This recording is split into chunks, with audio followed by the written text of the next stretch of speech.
کہ یہاں کی ضیافت اتنی مشہور ہے اور اللہ کی یہاں اتنی مقبول ہے،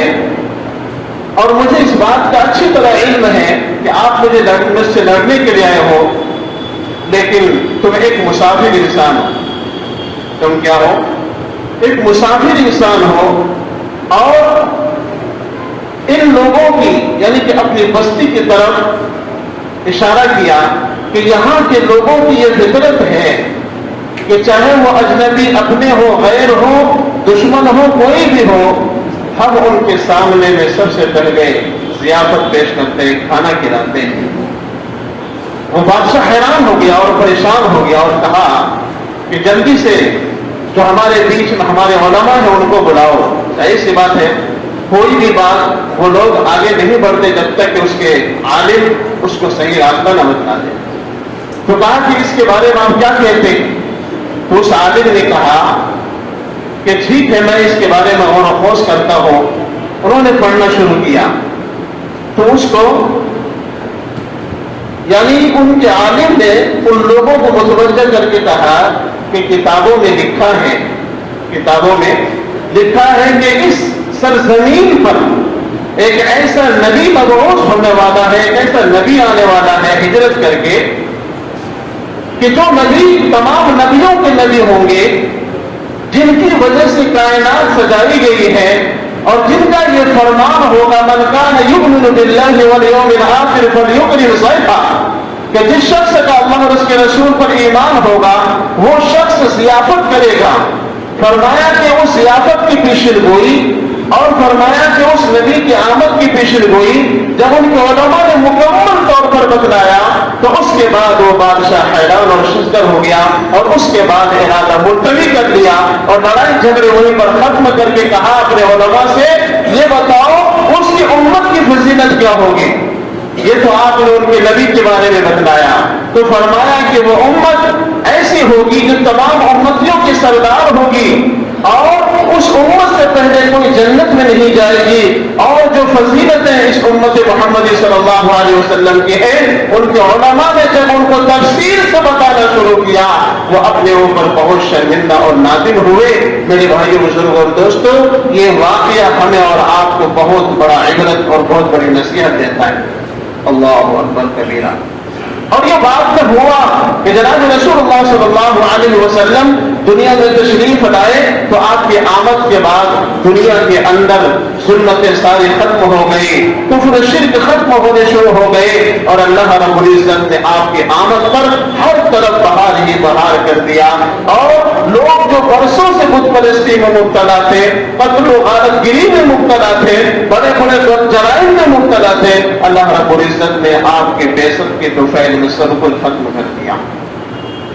میرے بھائیو، بزرگوں اور دوستوں، اس لیے خاص طور پر یہ سیرت کا عنوان مختصر اس لیے بتایا جاتا ہے تاکہ ہم لوگ اپنے نبی صلی اللہ علیہ وسلم کی سیرت کو پڑھ کر کے، ان کے سوانے کو پڑھ کر کے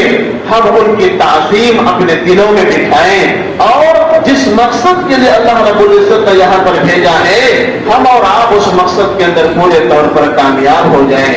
کہ آپ صلی اللہ علیہ وسلم کی سنتوں کے بارے میں جو پچھلے جمعے بتایا گیا تھا کہ ان پر ایمان لانے کا مقصد بتایا گیا، اور ان کی اطاعت کرنا اور ان پر جتنا زیادہ ہو سکے درود پاک پڑھنا، یہ اپنا نصب العین بنانے کی زندگی میں انشاءاللہ اس کے ذریعے سے ہم اور آپ بہت زیادہ دور تک پہنچیں گے۔ ایمان اور اعمال کے وزن کے اندر بھی ہمارا عمل بہت مضبوط ہوگا، اور آخرت میں اللہ رب العزت اسی کی بنیاد پر ہماری اور آپ کی کامیابی دے گا۔ میرے بھائیو، بزرگوں، دوستوں، اس لیے خاص طور پر اپنے گھروں کے اندر آپ صلی اللہ علیہ وسلم کی سیرت کو روزانہ پڑھیں،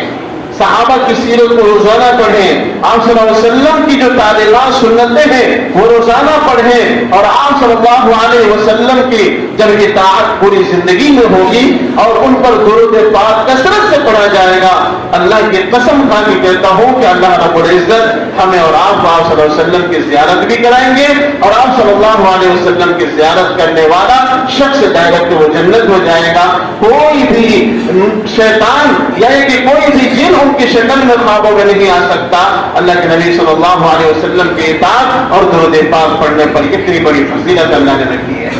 اس لیے ہم سب نیت کریں کہ انشاءاللہ روزانہ ہم کیا کریں گے، آپ صلی اللہ علیہ وسلم پر درود پڑھیں گے، اور آپ صلی اللہ علیہ وسلم کی جو بعثت کا مہینہ ہے، اس مہینے کے اندر گناہ، بدعت، خرافات اور یہ جو اس وقت میں برتھ ڈے منانے کی ایک بہت بڑی سمجھیے کہ بدعت چل چکی ہے، یہ ہمارا طریقہ نہیں ہے، امام رسول صلی اللہ علیہ وسلم کا طریقہ نہیں ہے۔ آج تو ایسے ایسے فرقے، ایسے ایسے لوگ اس دنیا کے اندر موجود ہیں جو آپ صلی اللہ علیہ وسلم کا نام کیک پر لکھ کر کے اور آپ صلی اللہ علیہ وسلم کا برتھ ڈے مناتے ہیں۔ نعوذ باللہ، یہ لوگ کیسے کامیاب ہوں گے؟ یہ لوگ تو ایمان سے بھی خارج ہو جائیں گے۔ بتائیے، جس جگہ پر آپ صلی اللہ علیہ وسلم کا نام ہو، اللہ کا رسول کا نام ہو، اور اس جگہ پر چھری چلائی جائے، یہ کتنی بڑی غیرت کی بات ہے۔ ایمان کہاں چلا گیا ہے؟ تو ایسے لوگ ہیں جو اس وقت میں آپ صلی اللہ علیہ وسلم کے ناموں کے ساتھ، اس دن کے ساتھ توبہ استغفار اور اس دن درود پاک پڑھنے کے بجائے وہ ان بدعات و خرافات میں پڑ جا رہے ہیں۔ اور ہم میں سے بھی بہت سارے لوگ اس کے اندر مبتلا ہیں کہ ہر سال برتھ ڈے منایا جاتا ہے، اور وہی عیسائی اور وہی یہودی کا طریقہ گھروں میں ہم لوگ بچوں کے ساتھ بھی اپنے برتھ ڈے پر بھی اس کو منایا جاتا ہے، جبکہ اس کا تعلق شریعت سے کہیں تک نہیں ہے۔ کیوں ہم لوگ کرتے اس کام کو؟ جو کام کرنے کو کہا گیا ہے اس کام کو کرتے نہیں۔ یہ جو ابھی بتایا گیا کہ درود پاک پڑھنا، آپ صلی اللہ علیہ وسلم کے آنے پر خوشی کا اظہار کرنا، یہ کتنی عجیب بات ہے۔ اللہ رب العزت نے اسی مہینے کے اندر ولادت بھی فرمائی اور اسی مہینے کے اندر وفات بھی دے دیا، تاکہ میرے بندے کہیں